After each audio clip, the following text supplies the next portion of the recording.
Hello guys, and welcome to another episode of my lecture. Like I said in my last lecture, on today's lecture we are talking about the requirement of a valid confessional statement. What are the things that must be proven in that trial within trial by the prosecution to show that this confessional statement was gotten under voluntary circumstances, and this confessional statement is valid enough to be admissible and used against the accused in a criminal trial. Those are the things that we are going to be talking about in my next series of lecture, but this video will be talking about the first requirement. What's the first requirement? Let's go to my notes. Now, our first requirement is that confessional statement must be free and voluntary, as stated in the case of HABIBU MUSA versus the state, a 2013 judgment delivered by Peter Ordili JSC. Now, the position of Section 29, subsection 2 of the Evidence Act is similar to that obtainable under the English law, as stated by Part B in the case of R versus BALDRY. Part B stated that in order to render a confession admissible in evidence, it must be perfectly voluntary. In the case of R versus ISSAC AJIA, Charles J. held that Section 28 of the Evidence Act provides that the confession made by an accused is irrelevant in a criminal proceeding if the making of the confession appears to the court to have been by inducement, threat, or promise having inference to the charge against the accused. In the case of R versus Thompson, the accused was tried for embezzling the money of the company.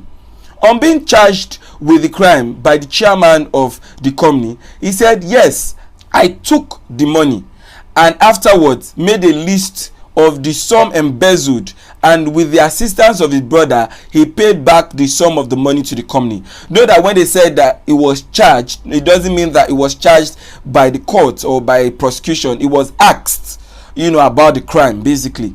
Now, the chairman stated that at the time of the confession, no threat was used and no promise was made as regard the prosecution of the accused, but admitted that before receiving the confession, he told the accused brother, "It might be right for your brother to make a statement." And therefore, the evidence of the confession the court ought to draw inference from is that the accused, when making his statement, knew that the chairman had spoken those words to his brother. On this basis, the court held that the confession of the accused had not satisfactorily proven to have been free and voluntary, and therefore the evidence of the confession ought not to have been received. Also, in the case of FATUMANI versus R, the court held that for admitting a confessional statement, it must be shown to be voluntary and free. In other words, it is not rendered by threat or promise. A confessional statement obtained against the background of inducement or threat or promise is inadmissible. The inducement must be made by a person in authority, as stated in the case of R and HASKE, e.g. the police. So basically, as we have seen so far, the court have told us that for a confessional statement to be admissible in evidence, the confessional statement must be voluntary, must be free from inducement, must be free from threats, must be free from promise. It is not necessary that you must have beaten him or something. No. What is necessary is that you must have induced, threatened, or even promised. If you write this confessional statement, you will be home. For example, if you watch the movie When They See Us, I think it's a series, a Netflix series. You can like to watch it, Now, when you watch it, you would see that there were 4 black boys that were walking around Central Park. I think they are called the 4 Central Park or something like that. I'm not too clear on the fact, but is it Central Park 5 or something like that? I can't remember, but I think the venue where that particular rape case happened was at Central Park in the US. And then, when the police arrested the 4 boys, got them to turn on each other and all that. But the most important thing is that the confessional statement made by those 4 boys was based on threats, inducement, promise, a lot of things. You should watch that particular video for you to be able to understand very well what I'm actually trying to say. When a confessional statement is gotten, even from something as little as, promise, then that confessional statement is inadmissible. That is what we are saying.